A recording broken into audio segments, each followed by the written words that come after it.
Dumpling! Okay, let's open it. Let's going to say thank you ha sa nagbigay. Okay? Ready? 1, 2, 3, go! Thank video. Oh, we're going to say thank you po. Ano mga pwedeng luto dito? Tortang talong. Talong itlog. Oh, yung talong itlog. At tapos, ano dito sa sitaw? String beans. Tsaka itong talong. With kalabasa. Yung ginagawa ni Daddy. Masarap yun. Ano nga yun? Natandaan ko na yun. Ano yan? Masarap. Yung may ginataan, gata, di ba? Oo. Oh, yan. Gusto ni Daddy yan. Tapos pwede rin, yung may bagoong.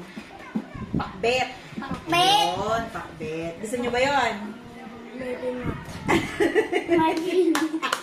Happy naman kayo sa laman nito ang box. Mystery box. Happy. At mukhang happy naman sila. I am Thank you so much suspicious. sa nagbigay. Thank you. I am You say thank you sa nagbigay. Thank you, Thank you Auntie. so much. Thank you so much po. Ang sarap. The real thing is, masarap pala ang gulay sa kanila.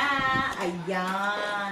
Thank you din, Tito Elvis. You say Thank you po. Tito Thank you, Tito Elvis. Love you. Love you. Love you.